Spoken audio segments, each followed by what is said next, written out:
3/4 of an hour afterwards, Captain Turcotte, with his sextant in his hand, took the sun's altitude, and having made his observation, he gave the course. That done, having given a last look at the horizon, he called the mate, and taking him into his cabin, the two remained there in a long consultation. The day was a very fine one. The sails had been furled, and the Dream steamed rapidly without their help. The wind was very slight, and with the speed given by the screw, there would not have been enough to fill them. Godfrey was thoroughly happy. This sailing over a beautiful sea, under a beautiful sky, could anything be more cheering? Could anything give more impulse to thought, more satisfaction to the mind? And it is scarcely to be wondered at that Professor Tartlett also began to recover himself a little. The state of the sea did not inspire him with immediate inquietude, and his physical being showed a little reaction. He tried to eat, but without taste or appetite. Godfrey would have had him take off the lifebelt which encircled his waist, but this he absolutely refused to do. Was there not a chance of this conglomeration of wood and iron, which men call a vessel, gaping asunder at any moment? The evening came. A thick mist spread over the sky without descending to the level of the sea. The night was to be much darker than would have been thought from the magnificent daytime. There was no rock to fear in these parts, for Captain Turcotte had just fixed his exact position on the charts, but collisions are always possible, and they are much more frequent on foggy nights. The lamps were carefully put into place as soon as the sun set. The white one was run up the mast, and the green light to the right and the red one to the left gleamed in the shrouds. If the Dream was run down, at the least it would not be her fault.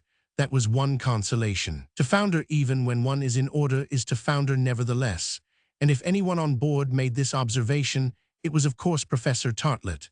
However, the worthy man, always on the roll and the pitch, had regained his cabin, Godfrey his, the one with the assurance, the other in the hope that he would pass a good night, for the Dream scarcely moved on the crest of the lengthened waves.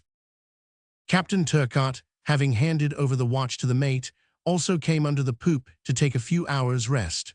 All was in order. The steamer could go ahead in perfect safety, although it did not seem as though the thick fog would lift. In about 20 minutes, Godfrey was asleep, and the sleepless Tartlett, who had gone to bed with his clothes on as usual, only betrayed himself by distant sighs. All at once, at about 1 in the morning, Godfrey was awakened by a dreadful clamor. He jumped out of bed, slipped on his clothes, his trousers, his waistcoat, and his sea boots. Almost immediately a fearful cry was heard on deck. "We are sinking! We are sinking!" In an instant Godfrey was out of his cabin and in the saloon. There he cannoned against an inert mass which he did not recognize. It was Professor Tartlett. The whole crew were on deck, hurrying about at the orders of the mate and captain. "A collision?" asked Godfrey. I don't know, this beastly fog," answered the mate, "but we are sinking." "Sinking!" exclaimed Godfrey. And in fact the Dream, which had doubtless struck on a rock, was sensibly foundering. The water was creeping up to the level of the deck. The engine fires were probably already out below. To the sea, Mr. Morgan," exclaimed the captain. "There is not a moment to lose. You can see the ship settling down. It will draw you down in the eddy." "And Tartlett?" "I'll look after him. We are only half a cable from the shore."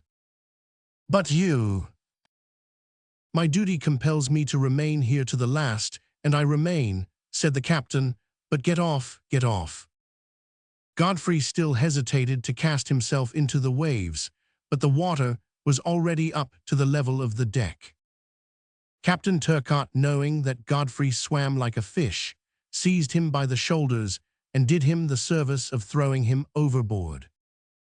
It was time. Had it not been for the darkness, there would doubtless have been seen a deep raging vortex in the place once occupied by the Dream. But Godfrey, in a few strokes in the calm water, was able to get swiftly clear of the whirlpool, which would have dragged him down like the maelstrom. All this was the work of a minute. A few minutes afterwards, amid shouts of despair, The lights on board went out one after the other. Doubt existed no more. The dream had sunk head downwards. As for Godfrey, he had been able to reach a large, lofty rock away from the surf. There, shouting vainly in the darkness, hearing no voice in reply to his own, not knowing if he should find himself on an isolated rock or at the extremity of a line of reefs, and perhaps the sole survivor of the catastrophe, he waited for the dawn. Chapter 8, which leads Godfrey to bitter reflections on the mania for traveling. 3 long hours had still to pass before the sun reappeared above the horizon. These were such hours that they might rather be called centuries. The trial was a rough one to begin with, but we repeat, Godfrey had not come out for a simple promenade. He himself put it very well when he said he had left behind him quite a lifetime of happiness and repose, which he would never find again in his search for adventures. He tried his utmost, therefore, to rise to the situation. He was temporarily under shelter. The sea, after all, could not drive him off the rock, which lay anchored alone amid the spray of the surf. Was there any fear of the incoming tide soon reaching him?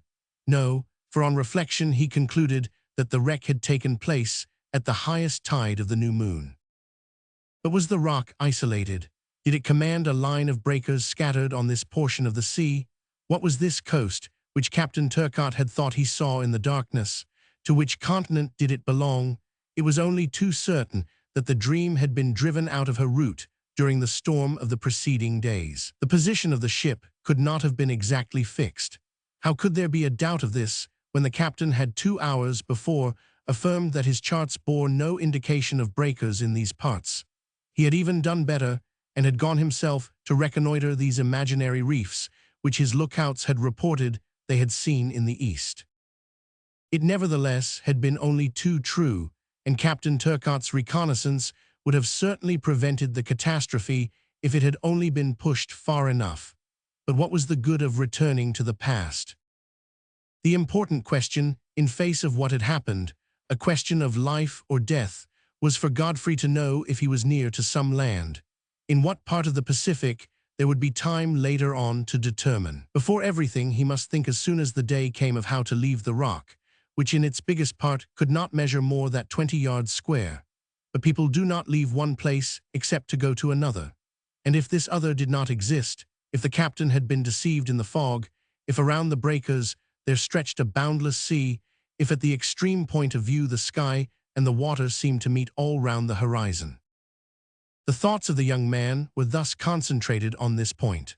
All his powers of vision did he employ to discover through the black night if any confused mass, any heap of rocks or cliffs would reveal the neighborhood of land to the eastward of the reef. Godfrey saw nothing. Not a smell of earth reached his nose, not a sensation of light reached his eyes, not a sound reached his ears, not a bird traversed the darkness. It seemed that around him there was nothing but a vast desert of water. Godfrey did not hide from himself that the chances were 1,000 to 1 that he was lost. He no longer thought of making the tour of the world, but of facing death, and calmly and bravely his thoughts rose to that providence which can do all things for the feeblest of its creatures, though the creatures can do nothing of themselves. And so Godfrey had to wait for the day to resign himself to his fate, if safety was impossible, and on the contrary, to try everything if there was any chance of life. Calmed by the very gravity of his reflections, Godfrey had seated himself on the rock. He had stripped off some of his clothes, which had been saturated by the seawater, his woolen waistcoat and his heavy boots, so as to be ready to jump into the sea if necessary. However, was it possible that no one had survived the wreck? What? Not one of the men of the dream carried to shore? Had they all been sucked in by the terrible whirlpool which the ship had drawn round herself as she sank? The last to whom Godfrey had spoken was Captain Turcotte, resolved not to quit his ship while one of his sailors was still there. It was the captain himself who had hurled him into the sea at the moment the dream was disappearing. But the others, the unfortunate Tartlet and the unhappy Chinese, surprised without doubt, and swallowed up, the one in the poop, the other in the depths of the hold, what had become of them? Of all those on board the Dream, was he the only one saved? And had the steam launch remained at the stern of the steamer, Could not a few passengers or sailors have saved themselves therein and found time to flee from the wreck? But was it not rather to be feared that the launch had been dragged down by the ship under several fathoms of water? Godfrey then said to himself that if in this dark night he could not see, he could at least make himself heard. There was nothing to prevent his shouting and hailing in the deep silence. Perhaps the voice of one of his companions would respond to his. Over and over again, then did he call, giving forth a prolonged shout which should have been heard for a considerable distance round. Not a cry answered to his. He began again, many times, turning successively to every point of the horizon. Absolute silence. Alone, alone, he murmured. Not only had no cry answered to his, but no echo had sent him back the sound of his own voice. Had he been near a cliff, not far from a group of rocks, such as generally border the shore, it was certain that his shouts, repelled by the obstacles, would have returned to him. Either eastwards of the reef, therefore, stretched a low-lying shore ill-adapted for the production of an echo, or there was no land in his vicinity. The bed of breakers on which he had found refuge was isolated. 3 hours were passed in these anxieties. Godfrey, quite chilled, walked about the top of the rock, trying to battle with the cold. At last, a few pale beams of light tinged the clouds in the zenith. It was the reflection of the first coloring of the horizon. Godfrey turned to this side, the only one towards which there could be land, to see if any cliff outlined itself in the shadow. With its early rays, the rising sun might disclose its features more distinctly. But nothing appeared through the misty dawn. A light fog was rising over the sea, which did not even admit of his discovering the extent of the breakers. Nothing appeared through the mist. Nothing appeared through the mist. He had therefore to satisfy himself with illusions. If Godfrey were really cast on an isolated rock in the Pacific, it was death to him after a brief delay, death by hunger, by thirst, or if necessary, death at the bottom of the sea as a last resource. However, he kept constantly looking, and it seemed as though the intensity of his gaze increased enormously, for all his will was concentrated therein. At length the morning mist began to fade away. Godfrey saw the rocks which formed the reef successively defined in relief on the sea, like a troop of marine monsters. It was a long and irregular assemblage of dark boulders, strangely worn, of all sizes and forms, whose direction was almost west and east. The enormous block, on the top of which Godfrey found himself emerged from the sea on the western edge of the bank, scarcely 30 fathoms from the spot where the dream had gone down. The sea hereabouts appeared to be very deep, for of the steamer nothing was to be seen, not even the ends of her masts. Perhaps by some undercurrent she had been drawn away from the reefs. A glance was enough for Godfrey to take in this state of affairs. There was no safety on that side. All his attention was directed towards the other side of the breakers, which the lifting fog was gradually disclosing. The sea, now that the tide had retired, allowed the rocks to stand out very distinctly. They could be seen to lengthen as their humid bases widened. Here were vast intervals of water, there a few shallow pools. If they joined on to any coast, it would not be difficult to reach it. Up to the present, however, there was no sign of any shore. Nothing yet indicated the proximity of dry land, even in this direction. The fog continued to lift, and the field of view persistently watched by Godfrey continued to grow. Its wreaths had now rolled off for about half a mile or so. Already a few sandy flats appeared among the rocks, carpeted with their slimy seaweed. Did not this sand indicate more or less the presence of a beach? And if the beach existed, could there be a doubt but what it belonged to the coast of a more important land? At length a long profile of low hills, buttressed with huge granitic rocks, became clearly outlined and seemed to shut in the horizon on the east. The sun had drunk up all the morning vapors, and his disk broke forth in all its glory. "Land, land!" exclaimed Godfrey. And he stretched his hands towards the shoreline as he knelt on the reef and offered his thanks to heaven. It was really land. The breakers only formed a projecting ridge, something like the southern cape of a bay, which curved round for about 2 miles or more. The bottom of the curve seemed to be a level beach, bordered by trifling hills, contoured here and there with lines of vegetation, but of no great size. From the place which Godfrey occupied, his view was able to grasp the whole of this side. Bordered north and south by two unequal promontories, it stretched away for, at the most, 5 or 6 miles. It was possible, however, that it formed part of a large district. Whatever it was, it offered at the least temporary safety. Godfrey, at the sight, could not conceive a doubt but that he had not been thrown on to a solitary reef, and that this morsel of ground would satisfy his earliest wants. To land, he said to himself. But before he left the reef, he gave a look round for the last time. His eyes again interrogated the sea away up to the horizon. Would some raft appear on the surface of the waves, some fragment of the dream, some survivor, perhaps? Nothing, the launch even was not there, and had probably been dragged into the common abyss. Then the idea occurred to Godfrey that among the breakers some of his companions might have found a refuge, and were, like him, waiting for the day to try and reach the shore. There was nobody, neither on the rocks nor on the beach. The reef was as deserted as the ocean. But in default of survivors, had not the sea thrown up some of the corpses? Could not Godfrey find among the rocks, along to the utmost boundary of the surf, the inanimate bodies of some of his companions? No, nothing along the whole length of the breakers, which the last ripples of the ebb had now left bare. Godfrey was alone. He could only count on himself to battle with the dangers of every sort which environed him. Before this reality, however, Godfrey, let it be said to his credit, did not quail. But as before everything, it was best for him to ascertain the nature of the ground from which he was separated by so short a distance. He left the summit of the rock and began to approach the shore. When the interval which separated the rocks was too great to be cleared at a bound, he got down into the water, and sometimes walking and sometimes swimming, he easily gained the one next in order.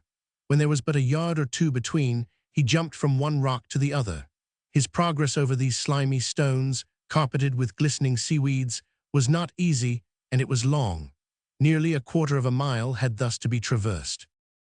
But Godfrey was active and handy, and at length he set foot on the land where there probably awaited him, if not early death, at least a miserable life worse than death. Hunger, thirst, cold and nakedness, and perils of all kinds, without a weapon of defense, without a gun to shoot with, without a change of clothes, such the extremities to which he was reduced. How imprudent he had been! He had been desirous of knowing if he was capable of making his way in the world under difficult circumstances. He had put himself to the proof. He had envied the lot of a Crusoe.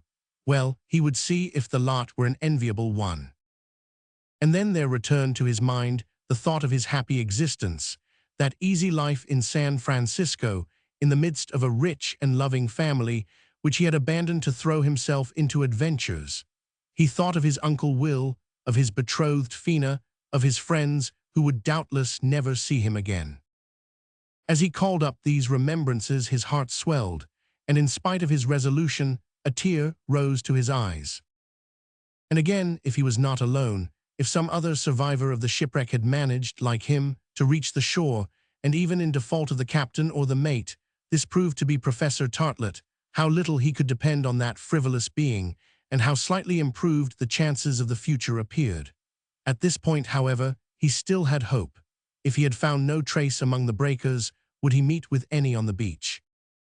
Who else but he had already touched the shore, seeking a companion who was seeking him? Godfrey took another long look from north to south. He did not notice a single human being. Evidently, this portion of the earth was uninhabited. In any case, there was no sign, not a trace of smoke in the air, not a vestige. "Let us get on," said Godfrey to himself. And he walked along the beach towards the north, before venturing to climb the sand dunes, which would allow him to reconnoiter the country over a larger extent. The silence was absolute. The sand had received no other footmark. A few seabirds, gulls or guillemots were skimming along the edge of the rocks, the only living things in the solitude. Godfrey continued his walk for a quarter of an hour. At last, He was about to turn on to the talus of the most elevated of the dunes, dotted with rushes and brushwood, when he suddenly stopped. A shapeless object, extraordinarily distended, something like the corpse of a sea monster, thrown there, doubtless, by the late storm, was lying about 30 paces off on the edge of the reef. Godfrey hastened to run towards it. The nearer he approached, the more rapidly did his heart beat.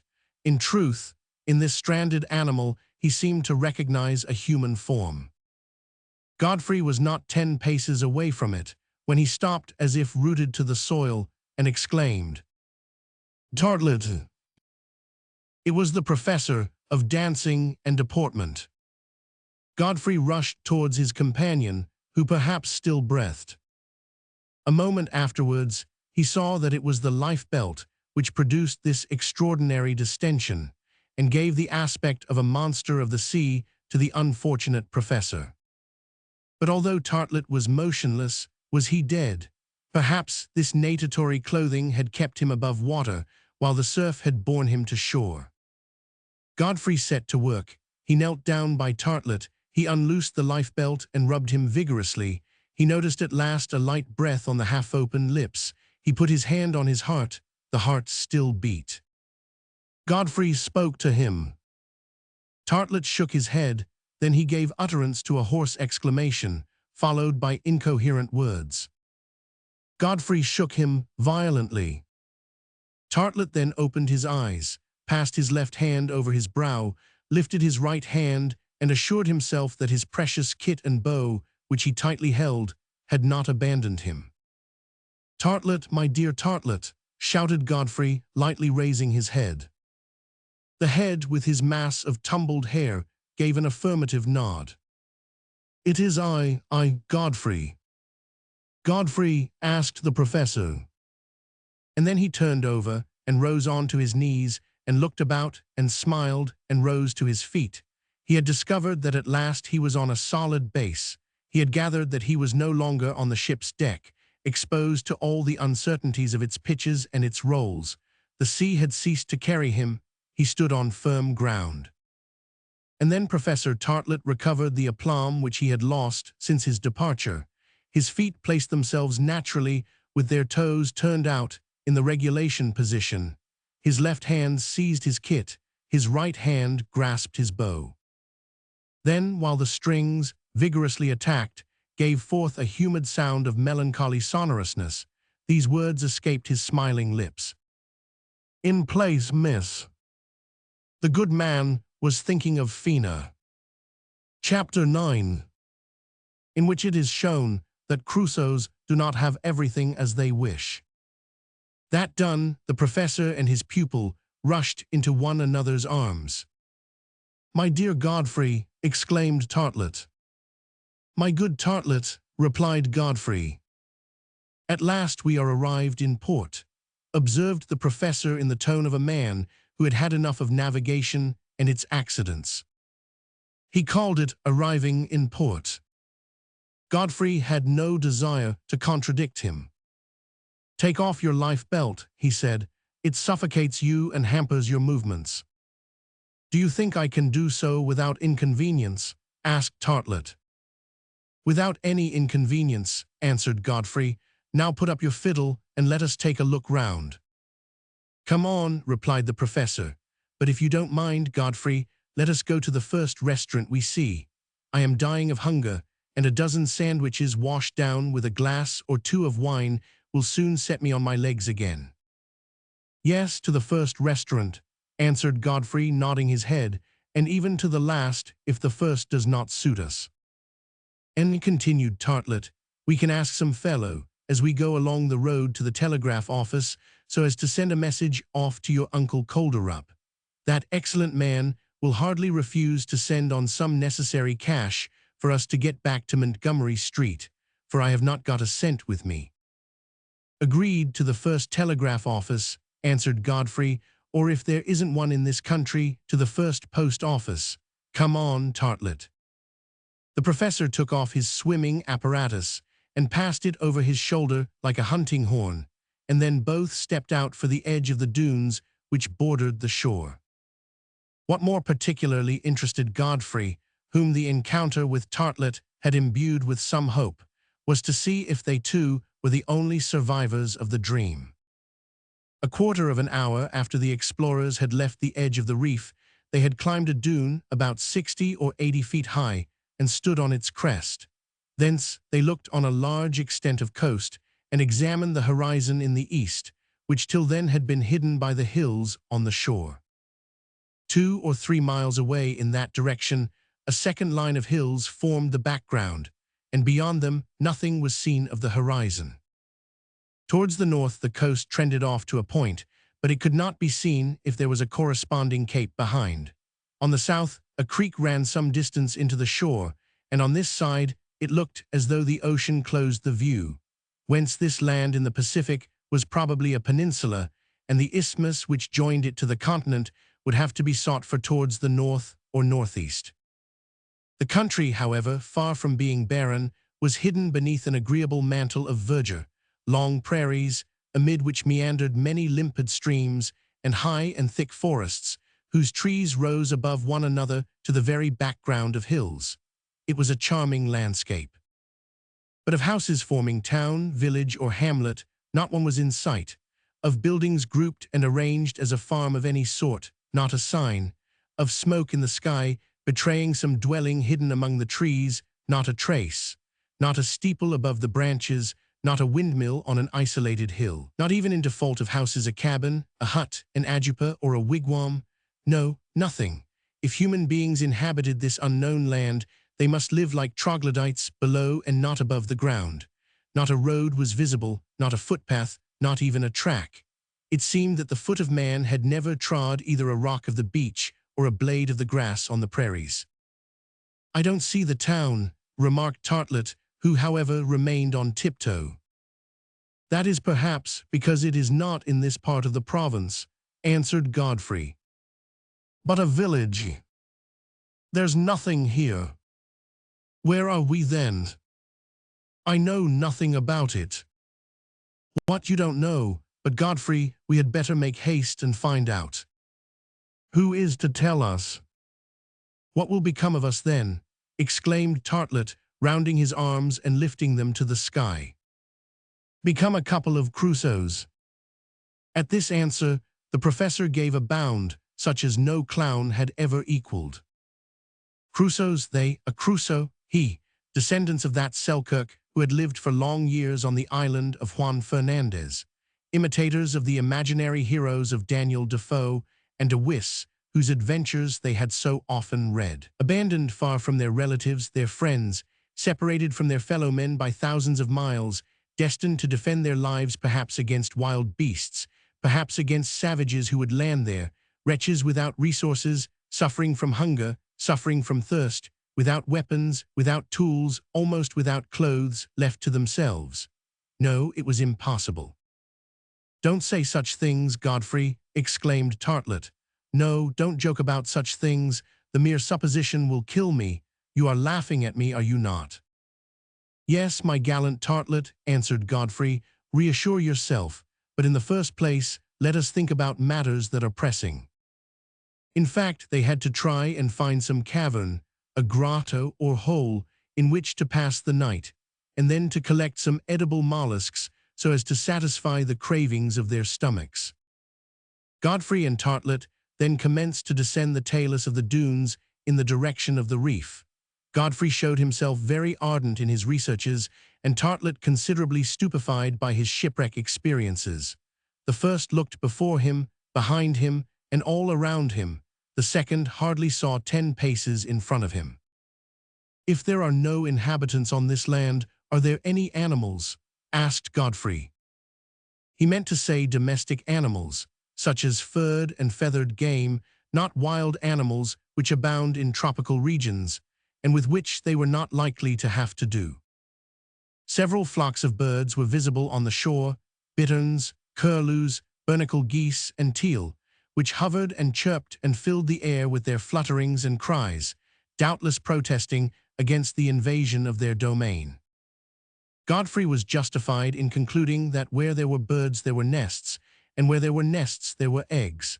The birds congregated here in such numbers because rocks provided them with thousands of cavities for their dwelling places. In the distance, a few herons and some flocks of snipe indicated the neighborhood of a marsh. Birds then were not wanting. The only difficulty was to get at them without firearms. The best thing to do now was to make use of them in the egg state and consume them under that elementary but nourishing form. But if the dinner was there, how were they to cook it? How were they to set about lighting a fire? An important question, the solution of which was postponed. Godfrey and Tartlet returned straight towards the reef, over which some seabirds were circling. An agreeable surprise there awaited them. Among the indigenous fowl, which ran along the sand of the beach and pecked about among the seaweed and under the tufts of aquatic plants, was it a dozen hens and 2 or 3 cocks of the American breed that they beheld? No, there was no mistake, for at their approach did not a resounding cock-a-doodle-doo rend the air like the sound of a trumpet. And farther off, what were those quadrupeds which were gliding in and out of the rocks and making their way towards the first slopes of the hills or grubbing beneath some of the green shrubs? Godfrey could not be mistaken. There were a dozen agouties, 5 or 6 sheep, and as many goats, who were quietly browsing on the first vegetation on the very edge of the prairie. "Look there, Tartlet," he exclaimed. And the professor looked, but saw nothing, so much was he absorbed with the thought of this unexpected situation. A thought flashed across the mind of Godfrey, and it was correct. It was that these hens, agouties, goats, and sheep had belonged to the dream. At the moment she went down, the fowls had easily been able to reach the reef and then the beach. As for the quadrupeds, they could easily have swum ashore. "And so," remarked Godfrey, "what none of our unfortunate companions have been able to do, these simple animals, guided by their instinct, have done. And of all those on board the Dream, none have been saved but a few beasts." "Including ourselves," answered Tartlet naively. As far as he was concerned, he had come ashore unconsciously, very much like one of the animals. It mattered little. It was a very fortunate thing for the 2 shipwrecked men that a certain number of these animals had reached the shore. They would collect them, fold them, and with the special fecundity of their species, if their stay on this land was a lengthy one, it would be easy to have quite a flock of quadrupeds and a yard full of poultry. But on this occasion, Godfrey wished to keep to such alimentary resources as the coast could furnish, either in eggs or shellfish. Professor Tartlet and he set to work to forage among the interstices of the stones and beneath the carpet of seaweeds, and not without success. They soon collected quite a notable quantity of mussels and periwinkles, which they could eat raw. A few dozen eggs of the bernacle geese were also found among the higher rocks which shut in the bay on the north. They had enough to satisfy a good many, and hunger pressing, Godfrey and Tartlet hardly thought of making difficulties about their first repast. "And the fire," said the professor. "Yes, the fire," said Godfrey. It was the most serious of questions, and it led to an inventory being made of the contents of their pockets. Those of the professor were empty or nearly so. They contained a few spare strings for his kit and a piece of rosin for his bow. How would you get a light from that, I should like to know? Godfrey was hardly better provided. However, it was with extreme satisfaction that he discovered in his pocket an excellent knife, whose leather case had kept it from the seawater. This knife, with blade, gimlet, hook, and saw, was a valuable instrument under the circumstances. But besides this tool, Godfrey and his companion had only their 2 hands, and as the hands of the professor had never been used except in playing his fiddle and making his gestures, Godfrey concluded that he would have to trust to his own. He thought, however, of utilizing those of Tartlet for procuring a fire by means of rubbing 2 sticks of wood rapidly together. A few eggs cooked in the embers would be greatly appreciated at their second meal at noon. While Godfrey, then, was occupied in robbing the nests, in spite of the proprietors, who tried to defend their progeny in the shell, the professor went off to collect some pieces of wood which had been dried by the sun at the foot of the dunes. These were taken behind a rock sheltered from the wind from the sea. Tartlet then chose 2 very dry pieces, with the intention of gradually obtaining sufficient heat by rubbing them vigorously and continuously together. What simple Polynesian savages commonly did, why should not the professor, so much their superior in his own opinion, be able to do? Behold him then, rubbing and rubbing, in a way to dislocate the muscles of his arm and shoulder. He worked himself into quite a rage, poor man, but whether it was that the wood was not right, or its dryness was not sufficient, or the professor held it wrongly, or had not got the peculiar turn of hand necessary for operations of this kind, if he did not get much heat out of the wood, he succeeded in getting a good deal out of himself. In short, it was his own forehead alone which smoked under the vapors of his own perspiration. When Godfrey returned with his collection of eggs, he found Tartlet in a rage, in a state to which his choregraphic exercises had never doubtless provoked him. "Doesn't it do?" he asked. "No, Godfrey, it does not do," replied the professor, "and I begin to think that these inventions of the savages are only imaginations to deceive the world." "No," answered Godfrey, "but in that, as in all things, you must know how to do it." "These eggs, then?" "There is another way. If you attach one of these eggs to the end of a string and whirl it round rapidly, and suddenly arrest the movement of rotation, the movement may perhaps transform itself into heat, and then the egg will be cooked." "Yes, if the rotation has been swift enough and the stoppage sudden enough. But how do you produce the stoppage without breaking the egg? Now, there is a simpler way, dear Tartlet. Behold." And carefully taking one of the eggs of the bernacle goose, he broke the shell at its end, and adroitly swallowed the inside without any further formalities. Tartlet could not make up his mind to imitate him, and contented himself with the shellfish. It now remained to look for a grotto or some shelter in which to pass the night.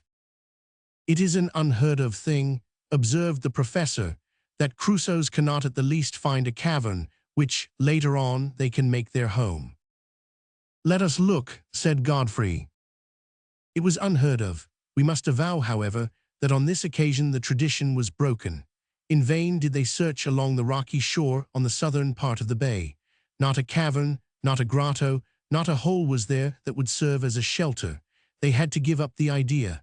Godfrey resolved to reconnoiter up to the first trees in the background beyond the sandy coast.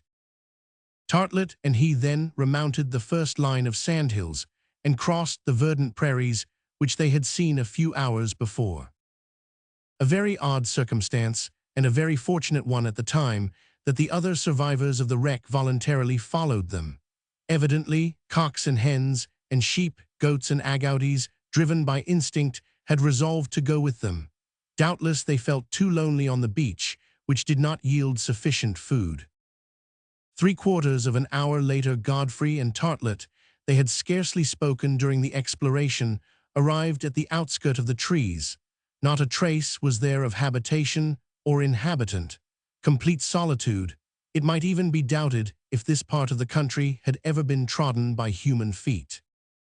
In this place were a few handsome trees, in isolated groups, and others more crowded about 1/4 of a mile in the rear, formed a veritable forest of different species.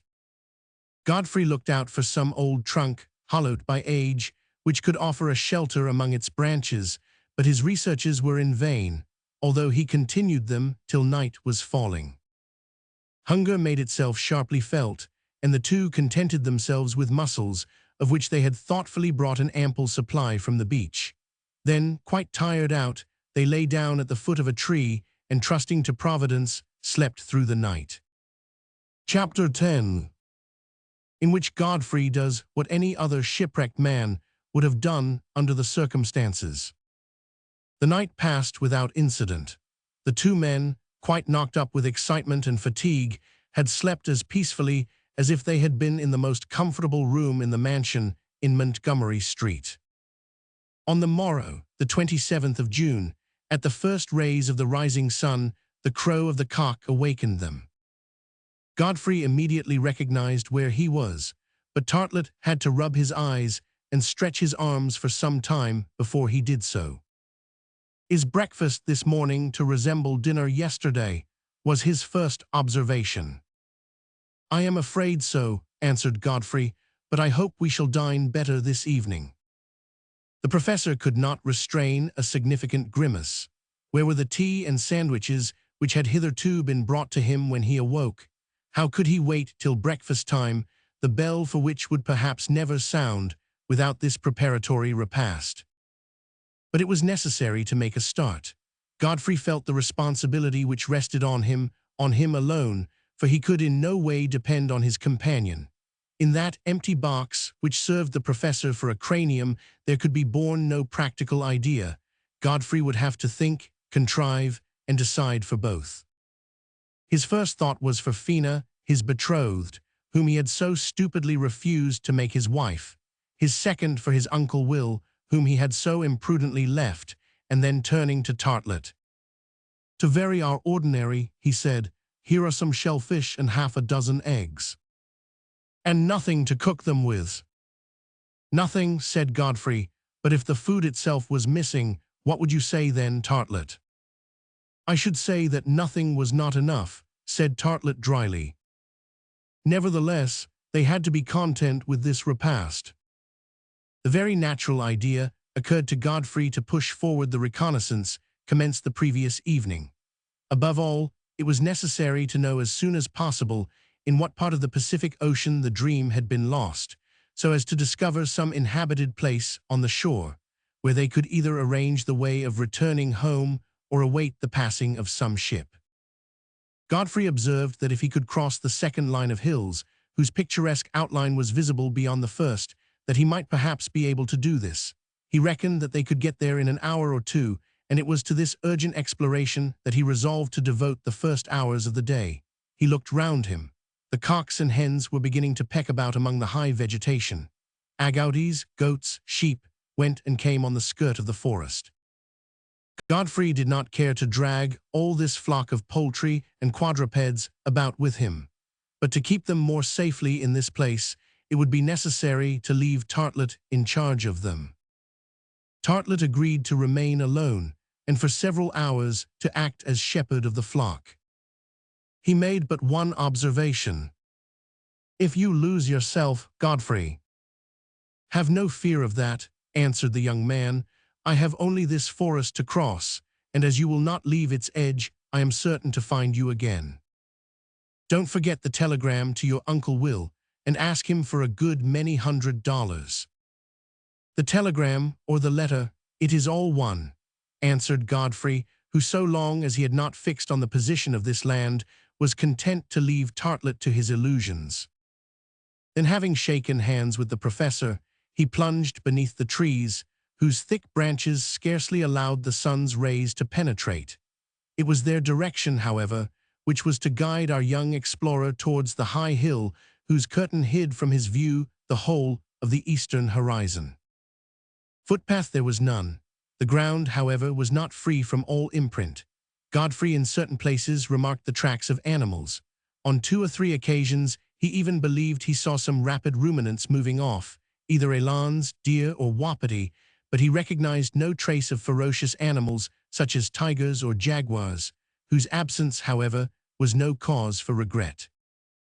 The first floor of the forest, that is to say all that portion of the trees comprised between the first fork and the branches, afforded an asylum to a great number of birds, wild pigeons by the hundred beneath the trees, ospreys, grouse, orisaries with beaks like a lobster's claw, and higher, hovering above the glades, 2 or 3 of those lammergeiers whose eye resembles a cockade. But none of the birds were of such special kinds that he could therefrom make out the latitude of this continent. So it was with the trees of this forest, almost the same species as those in that part of the United States which comprises Lower California, the Bay of Monterey, and New Mexico. Arbutus trees, large-flowered cornels, maples, birches, oaks, 4 or 5 varieties of magnolias and sea pines, such as are met with in South Carolina, then in the center of vast clearances, olive trees, chestnuts, and small shrubs, tufts of tamarinds, myrtles, and mastic trees, such as are produced in the temperate zone. Generally, there was enough space between the trees to allow him to pass without being obliged to call on fire or the axe. The sea breeze circulated freely amid the higher branches, and here and their great patches of light shone on the ground.